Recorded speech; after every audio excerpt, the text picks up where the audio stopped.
Desgraciadamente, no cabe duda de que el ser humano es, en general, menos bueno de lo que se imagina o de lo que quiere ser. Todo el mundo lleva una sombra, una región oscura de la personalidad que es desconocida y que el ego no quiere reconocer. La sombra es una parte viva de la personalidad, y por lo tanto quiere vivir con ella de alguna forma. No se puede argumentar que no existe. No podemos usar la razón para deshacernos de ella. Cuanto menos se integra en la vida consciente del individuo, más negra y densa se vuelve. Forma un obstáculo inconsciente, frustrando nuestras buenas intenciones, hasta que tarde o temprano se produce una ruptura en el sistema psíquico. Enfrentarse a esta sombra es la primera prueba de coraje en el camino interior. Una prueba suficiente para asustar a la mayoría de las personas, porque el encuentro con nosotros mismos pertenece a las cosas más desagradables. Pero si somos capaces de ver nuestra propia sombra y podemos soportar saber sobre ella, entonces una pequeña parte del problema ya se ha resuelto. Al menos hemos sacado a relucir el inconsciente personal. La sombra es esa parte de la personalidad que nos negamos a reconocer porque contiene todas nuestras cualidades negativas, tendencias destructivas e inclinaciones perversas. Agresividad, crueldad, depravación, atrocidad, lujuria, avaricia, brutalidad. Todas aquellas cualidades, capacidades y tendencias que no armonizan con los valores colectivos, todo lo que rehúye la luz de la opinión pública, se juntan para formar la sombra. Así pues, la sombra es un conjunto de aspectos oscuros que todos y cada uno de nosotros, sin excepción, cargamos dentro, pero que resultan socialmente inaceptables, así que los reprimimos para evitar que se expresen. Como no queremos saber que hay una parte de nosotros capaz de cometer actos monstruosos, y no queremos tampoco que los demás lo sepan, lo empujamos a los sótanos del inconsciente, donde queda oculto y bien camuflado, hasta el punto de que se vuelve desconocido e irreconocible para nosotros mismos.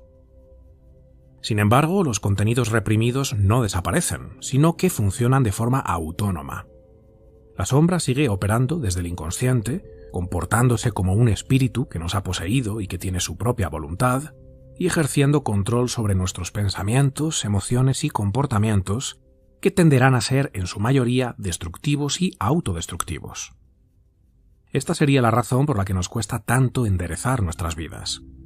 Aunque sabemos muy bien qué nos conviene y nos hemos propuesto hacer lo que sabemos que nos beneficia o dejar de hacer lo que sabemos que nos daña, nuestra sombra anula esta parte consciente y nos lleva a la misma inercia destructiva una y otra vez. Como señala Robert Louis Stevenson en su famoso libro El extraño caso del Dr. Jekyll y Mr. Hyde, el hombre no es uno, sino verdaderamente dos.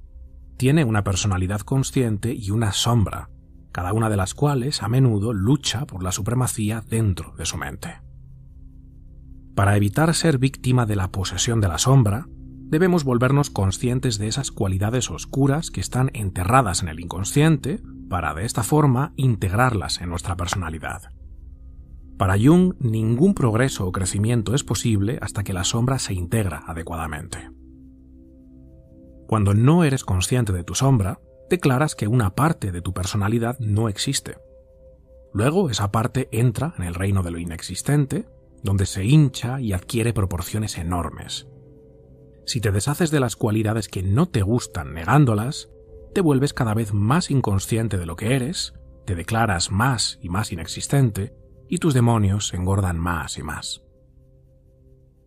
En lugar de etiquetar esos aspectos de nosotros mismos como abominables, la integración de la sombra requiere que empecemos a verlos como partes necesarias y vitales de nuestro ser. Sin embargo, Jung afirma que esta integración es extremadamente difícil, ya que la mayoría no admitirá que en el fondo no son seres humanos totalmente virtuosos, desinteresados y bondadosos, y que en su lugar contienen impulsos y capacidades egoístas, destructivas e inmorales. La mayoría se engañará situándose en un pedestal de falsa bondad, con lo que seguirán siendo individuos fragmentados e incompletos que proyectan en otros su propia oscuridad. El encuentro con uno mismo es, en primer lugar, el encuentro con la propia sombra. La sombra es un paso angosto, una puerta estrecha, de cuya dolorosa constricción no se salva nadie que desciende al pozo profundo. Pero uno debe aprender a conocerse a sí mismo para saber quién es. El potencial para cometer los actos más horribles está presente en todos los seres humanos, lo cual, por supuesto, también te incluye a ti. Las peores barbaridades cometidas por otros individuos a lo largo de la historia son atrocidades que tú también podrías llegar a cometer. Lo más despreciable de la condición humana también vive en ti, y reprimir todo eso solo alimenta al monstruo, que acaba apoderándose de tu inconsciente y convierte tu vida en un desastre. Cuando uno trata desesperadamente de ser bueno, maravilloso y perfecto, la sombra desarrolla aún más una voluntad definida de ser oscura, malvada y destructiva. La gente no puede ver eso. Siempre se esfuerzan por ser maravillosos y luego descubren que suceden cosas terribles y destructivas que no pueden comprender y niegan que tales hechos tengan algo que ver con ellos. O si los admiten, los toman como aflicciones naturales o tratan de minimizarlos y trasladar la responsabilidad a otra parte. ¿Qué sucede cuando dejas de reprimir lo peor de ti y lo integras en tu estructura psíquica de forma armónica? Lo mejor de ti empieza a surgir. Porque la sombra no solo contiene aspectos destructivos de la personalidad, sino también capacidades creativas muy poderosas que fuimos reprimiendo a medida que crecimos. La sombra muestra una serie de buenas cualidades, como instintos normales, reacciones apropiadas, intuiciones realistas, impulsos creativos, etc. Muchos de los rasgos e impulsos que fuimos reprimiendo acabaron enterrando también a nuestros talentos y habilidades innatas. Por eso, cuando la sombra se integra, alcanzamos lo que Jung llamó la individuación. En palabras de Jung, individuación significa llegar a ser un individuo, entendiendo individualidad como nuestra peculiaridad más interna, última e incomparable. Por ello, la individuación se podría traducir como llegar a ser uno mismo o autorrealización. ¿Cómo integramos nuestra sombra? Jung señala que no existe una técnica generalmente efectiva para asimilar la sombra. Es más como la diplomacia o el arte de gobernar y siempre es un asunto individual. Primero, hay que aceptar y tomar en serio la existencia de la sombra. En segundo lugar, uno tiene que tomar conciencia de sus cualidades e intenciones. Esto sucede a través de la atención concienzuda a los estados de ánimo, fantasías e impulsos. En tercer lugar, es inevitable un largo proceso de negociación. Si la sombra es la puerta de entrada a nuestro ser, tenemos que atrevernos a descender a sus profundidades infernales y allí confrontar todos los aspectos oscuros de nuestro ser.